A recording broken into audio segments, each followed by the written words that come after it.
Righto, we're back with the wagon. In this episode we're going to fit the extractors, the diff and some Wilwood brakes.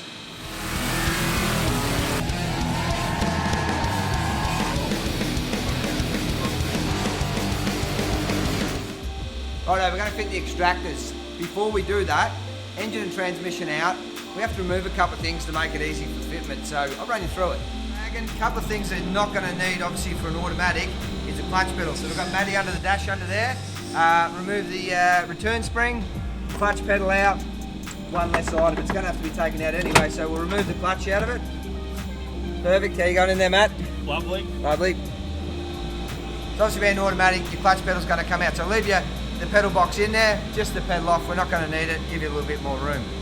While Matt's in there also, we're going to put the accelerator pedal out. We're going to run the fly-by-wire. So obviously we're not going to need the old mechanical acceleration system. So we'll get Matty to pop that out while we're going. So accelerator pedal's out. Now we pull the mechanical linkages off the firewalls. Obviously no need for them with the fly-by-wire system.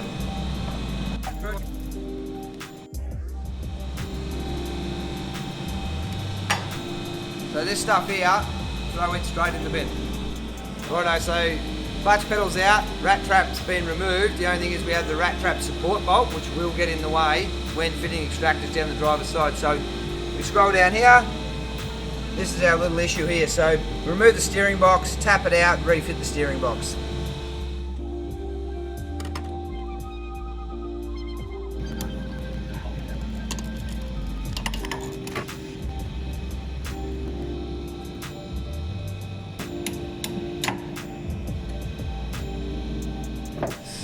Righto, bolts out of the steering box.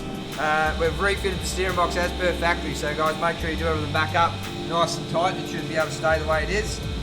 We are nearly ready. Obviously our LS going in, we're not going to need the choke cable. Just feed that back in there for now, remove that later on. So I think it's time to prep the LS, and let's give it a trial fit.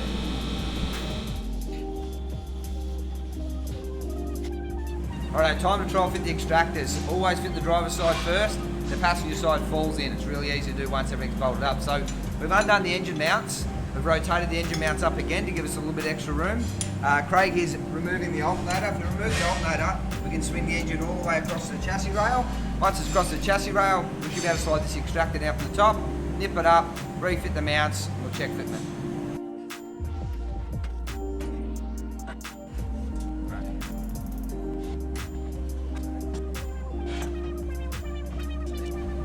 Righto, so the right hand extractor is in position. All we have to do is just bring the engine to the passenger side, drop it in. So put a couple of bolts in finger tight, then we'll lower the engine back down, bolt the engine mounts back up, drop the passenger side down and in, lift it up, we'll check for clearance.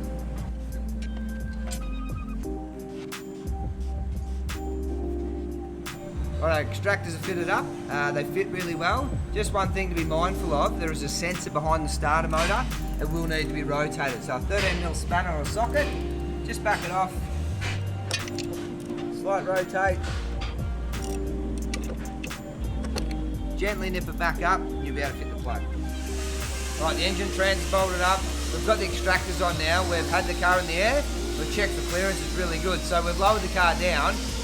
We're checking over it at the moment. Now, passenger side's always got plenty of clearance on these. It's never an issue.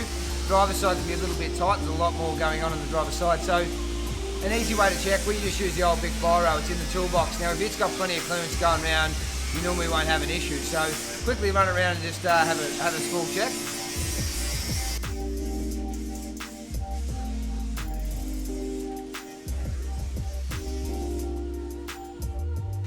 So look, consult with your engineer on what clearance he needs. I mean, that's a good way to start, but obviously it'll be his decision what you need. Righto, so moving on to the brakes, we're going to fit some Wilwood 4-piston. If you've got a lot more power, you're going to need a lot better braking. Now, we only recommend a 4-piston Wilwood setup. With this, we'll remove the wheel. You'll see him behind it there, we've done the drop spindle. Now, to see that episode and how the tech support is, check that out in the link below. Also, I've already fitted the Viking coil-over shocks. Now, I'll take you to the bench over here and I'll show you how to fit it on our dummy up. Right, so the only modification that needs to be done for the coil-over kit is on the lower arm itself. Now, HD, HR, HK HT, it's all the same kit, so very similar. So what we need to do is we need to knock the lugs off. so we can fit our plate that supports the lower of the coilover. So the easiest way to do that, wind a couple of bolts in the bottom or your leftover factory ones, because we won't need them again. With the hammer, one swift hit knocks it clean off. Now it's only tacked on there, same on the other side, and away we go. So now we have clearance for our new plate, which will hold our coilover, and out they come. So take both sides out, disregard the items, and in the instructions it will let you know that we need to drill them out to 7/16. So everything is in the instructions. That's about the only modification you need to make. Drill it out, bolt it up, swing it back into position, follow your instructions.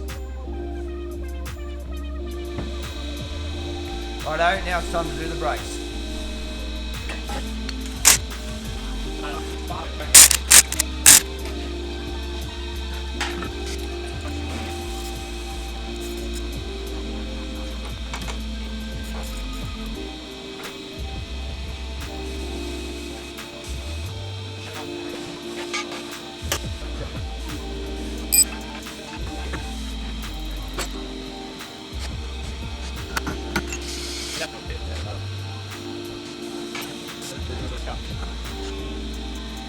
Righto, so as you can see, we've got the old brakes off. We're going to disregard everything we have here. We're down to a bare stub axle. We have a 2-inch drop stub, which we spoke about earlier. Now let's just tuck in and we'll see Matty, and we're getting to pre-assemble our Wilwood brakes. Righto, so we're here in the assembly area. We have our front brake kit.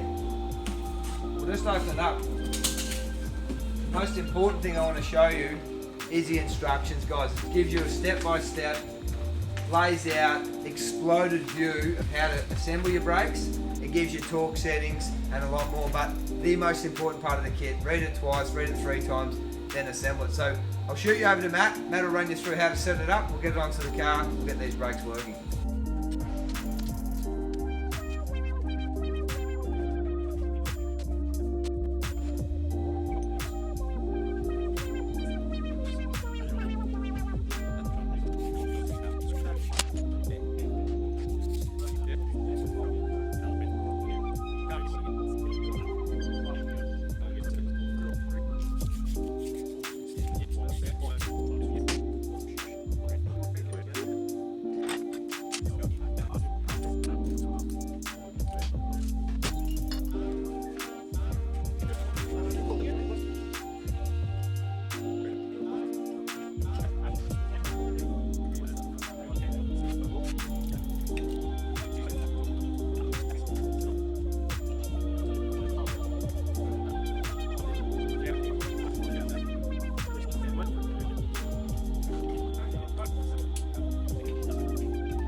Righto, so Matty's pre-assembled it as per instructions. We're going to fit it up. We're going to put the caliper bracket on, then we'll plumb the lines in.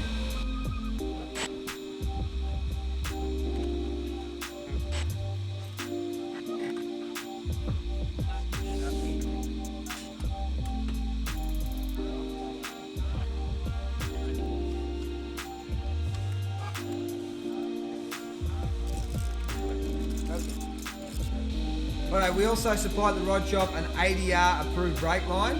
Now with our setup, we supply you an elbow fitting. Elbow fitting goes into the back of the caliper. Now where the sticker says fluid inlet, that is the location where your line must go. So firstly, fit the elbow fitting, finger tight. Using a 7/16 spanner, we will tighten up the fitting.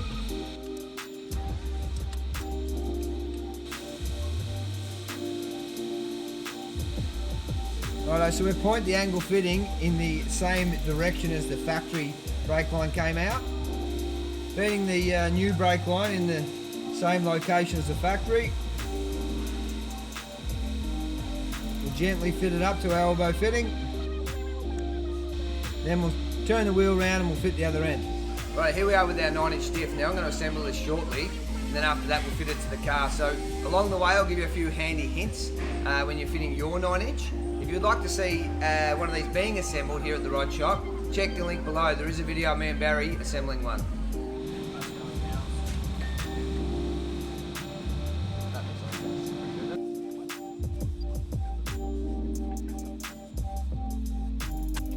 Right, so the guys have mounted the diff in. We've just nipped up the U-bolts. Now, you'll notice I've ran the wrong size U-bolt because I've ordered the wrong U-bolt, but that's not what we're here for. I've ordered the correct ones over here shortly. We'll have the boys swap them over. The main thing is I want to mention to you guys is we do not run the rubbers. So out with the factory rubbers, we mount it down and we're mounting it solid. Now, this is still OEM, so original equipment manufacturer. So the commercial vehicles come out without rubbers. They're a little bit harsher to drive, but they can handle a lot more load. Now we've got a lot more power, a lot more load on it, so we're going to strengthen it up. So without the rubbers in it from the passenger vehicle, factory spec passenger vehicle rubber, it's going to be a little bit harsher. Now to compensate for that, what we've done is out with the factory shock and in with the Viking shock. Now it's got a lot better ride. You can adjust your compression, you can adjust your rebound, so we'll fit them up and we'll make this thing ride nice. Alright, so we take the factory shock out of the upper plate, we put the Viking in there, same as every other shock, washer, rubber, the plate, rubber, washer, and we use a double lock nut. All Viking guys use double lock nut, so nip it up, get your lock nut, make sure it's nice and tight. So we'll do that, we'll mount it to the floor, we'll lift our diff up, and then we'll show you how to slide it on.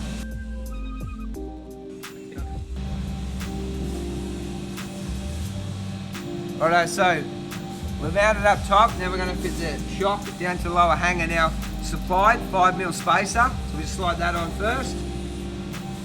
Then we'll lift the diff up into position, slide it on, then just factory washer, spring washer, and we nip the nut up.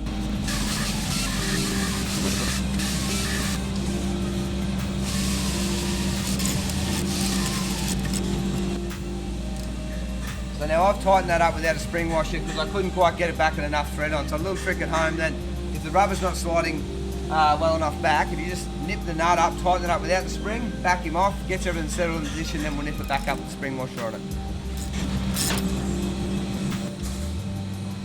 Right, so it gives us a lot more thread now, makes it easy, we can finger tight on. We won't destroy the end of our thread.